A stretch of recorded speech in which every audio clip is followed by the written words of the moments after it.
गरीब ब्राह्मण और भूत की दोस्ती। एक गांव में एक गरीब ब्राह्मण रहता था। वो और उसकी पत्नी दोनों बूढ़े हो चुके थे। वो गरीबी के कारण फटे बनियान और जनेऊ धारण किए रहता था। भोलेनाथ का परम भक्त भी था और उसकी पत्नी भी। ब्राह्मण घर घर जाकर पूजा पाठ कर अपना और पत्नी का पेट पालता था। जब उसको कोई पूजा पाठ का काम नहीं मिलता तो पति पत्नी दोनों को भूखे ही सोना पड़ता था। एक दिन सुबह घर पर भोलेनाथ की फोटो देखते हुए, हे भोलेनाथ, और कब तक हमारी परीक्षा लेंगे? इस गरीबी से तंग आ चुका हूँ। आप चिंता मत कीजिए। भोलेनाथ को पूजने वाले को कभी निराश नहीं करते। वो हमारी भी सुनेंगे। हाँ भाग्यवान, तुमने सच ही कहा है। वो हमारी भी कभी न कभी सुनेंगे। एक दिन उस गांव के जमींदार हवेली में पलंग पर बैठा आराम कर रहा था। तभी मुंशी आकर कहता है, मालिक, अपने गांव में पूरब दिशा में जो तालाब के पास बड़ा पीपल का पेड़ है ना, उसमें 2 बड़ी जहरीली सांप और भूत भी रहता है। ये क्या खबर ला है मुंशी जी? आप मेरी बात का यकीन कीजिए मालिक। गांव के पूरब दिशा में तालाब के पास पीपल के पेड़ के पास सांप और भूत से लोगों में दहशत है।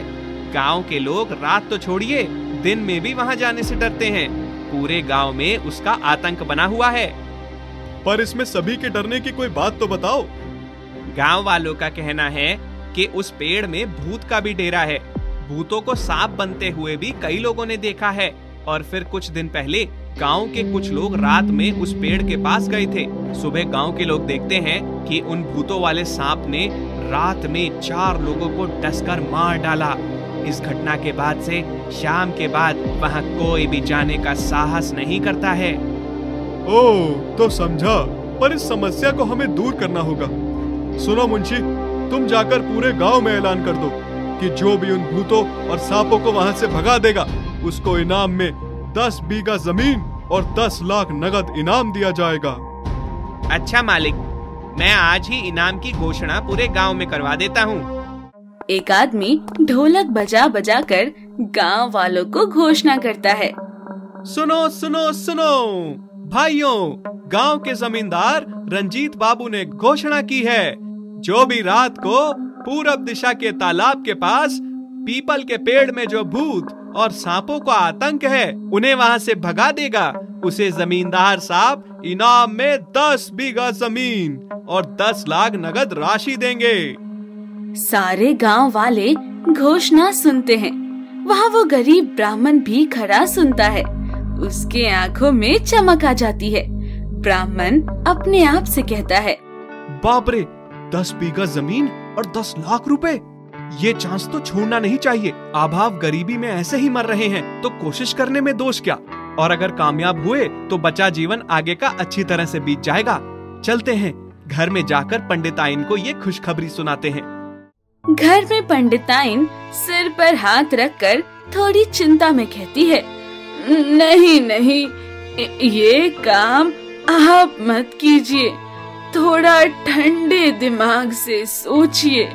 जिस पीपल के पेड़ के सामने गांव के लोग दिन में ही जाने से डरते हों, वहां जाने की जरूरत नहीं।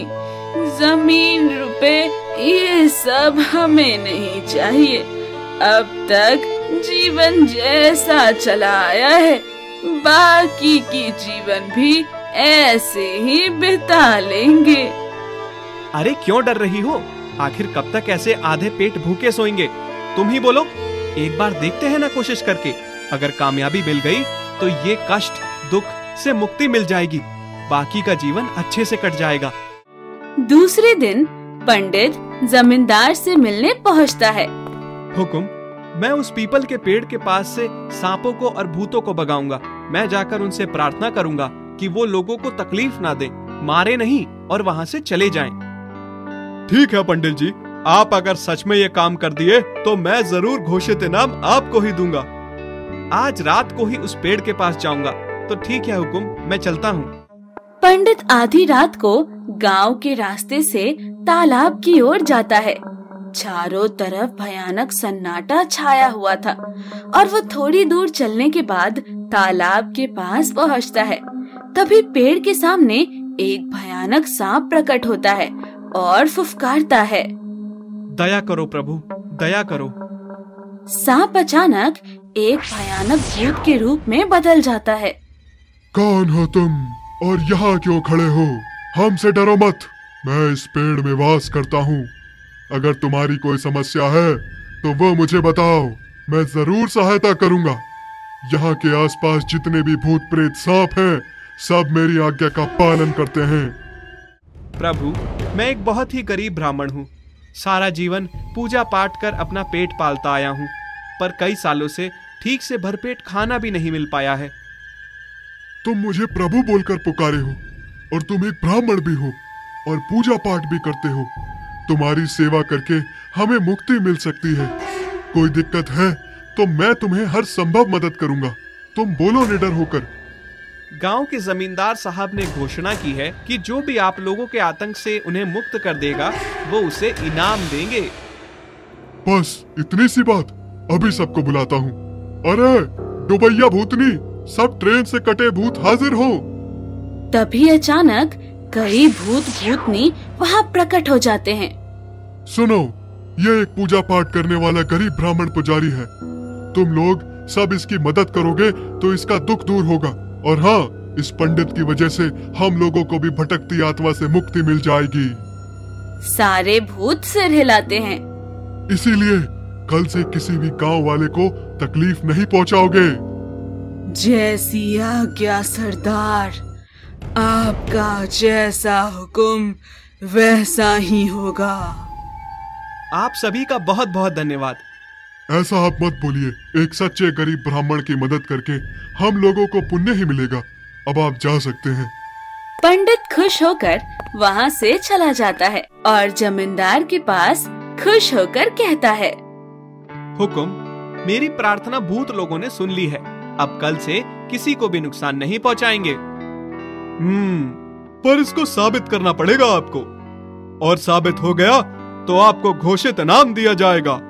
मुंशी जी, कल रात को कुछ गांव वालों को लेकर पंडित के साथ तालाब के पास चलते हैं। दूसरे दिन रात को जमींदार के साथ मुंशी, पंडित जी और कुछ गांव वालों को लेकर सभी गांव के रास्ते से चलते हुए तालाब के करीब पेड़ के पास पहुंच जाते हैं। पहले पंडित पेड़ के पास जाता है और आवाज लगाता है, प्रभु, प्रभु दर्शन दो। अब क्या है पंडित? आपको दिए हुए वचन का सच जानने के लिए जमींदार जी आए हैं। हाँ? पंडित, जमींदार और साथ में आए सभी को पेड़ के पास आने के लिए इशारे से बुलाता है। सभी डरते हुए करीब आते हैं। सारे लोग भूत को देखकर डर जाते हैं। मुंशी डरकर जमींदार के पीछे खड़ा कांप रहा होता है।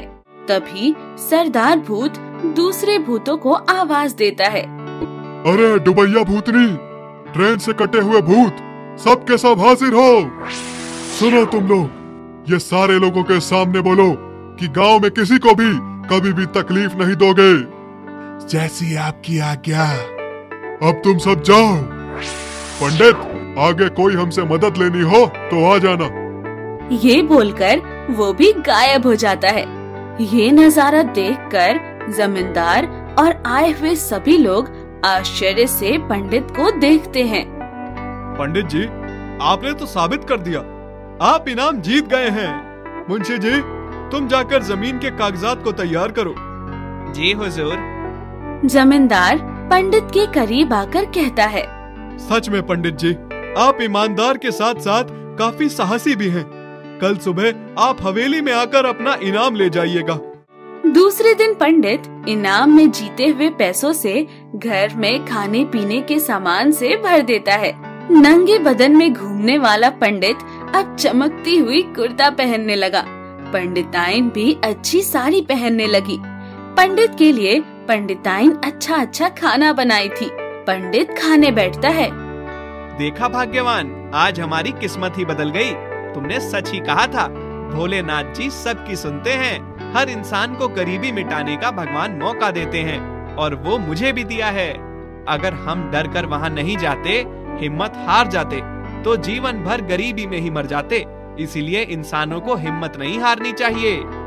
पर इतनी ढेर सारी जमीन में तुम इस उम्र में कैसे खेती करोगे? हाँ, ये तो तुम सही कह रही हो। चलो इसका भी रास्ता उस भूतों के सरदार से पूछते हैं। उसी रात पंडित तालाब के पास उसी पेड़ के पास पहुंचता है और सरदार को पुकारता है। प्रभु, प्रभु कहाँ हैं आप? प्रभु, आप दर्शन दें। तभी अचानक भूतों का सरदार प्रकट होता है। अब क्या है? तुम्हें फिर कोई दुख है? हमें इनाम में इतनी बड़ी जमीन मिली है, पर मजदूर कहाँ से लाऊं जमीन की खेती करने के लिए? अच्छा ठीक है, यह भी मुसीबत हम तुम्हारी हल कर देते हैं। अरे लंगड़ा भूत, शीला मिला, जले कटे, ट्रेन से कटे, सारे भूत मेरे पास आओ। तभी सारे भूत प्रकट होते हैं और सरदार की आवाज सुनकर सब डर के खड़े होते हैं। सुनो भाई, तुम लोग इस पंडित को थोड़ी सी मदद कर दो। इसको इनाम में जो जमीन मिली है उसमें खेती करनी है। अनाज बोने से लेकर पानी से लेकर अनाज की कटाई छटाई करके इनके घर पर छोड़ आना है, समझे? सभी भूत सिर हिलाते हुए जरूर जरूर, काम हो जाएगा सरदार। पंडित, अब तुम जा सकते हो, तुम्हारा काम हो जाएगा। दूसरे दिन सुबह पंडित खेत में देखने आता है। खेत में अनाज लहराता हुआ दिखाई दे रहा था। ये देखकर वो खुश होकर घर लौटकर अपनी पत्नी को बताता है। देखो जी, ये भूत प्रेत योनि के लोग पिछले जन्म में हमारे ही कोई न कोई रिश्तेदार रहे होंगे। तुम उन लोगों को हमारे घर खाने पर निमंत्रण दो और फिर कल अमावस्या भी है। हाँ, ये बात तो तुमने ठीक कही। रात को जाकर निमंत्रण देकर आता हूँ। उसी रात पंडित फिर उस पेड़ के पास जाता है और पुकारता है। प्रभु, आप दर्शन दें। सरदार भूत प्रकट होता है। क्या बात है, अब क्या फिर से मदद लेने आए हो? प्रभु, आप लोगों ने हमारी इतनी मदद की है, आपसे निवेदन है आप सभी को लेकर मेरे घर खाने का निमंत्रण स्वीकार करें। ये कैसे संभव हो सकता है? असंभव काम को आपने संभव कर दिखाया है प्रभु। आपसे हाथ जोड़कर विनती है, मना ना करें। ठीक है, हम लोग सभी आ जाएंगे। दूसरे दिन पंडिताइन उन लोगों के लिए अच्छे अच्छे मिठाई व्यंजन खाना बनाती है। देर रात पंडित और पंडिताइन खाना बाहर रखकर इंतजार करते हैं। तभी सारे भूत प्रकट होते हैं। घर के बाहर बहुत सारे व्यंजन को देखकर भूत प्रेत खुश होते हैं। वे सभी खाते हैं।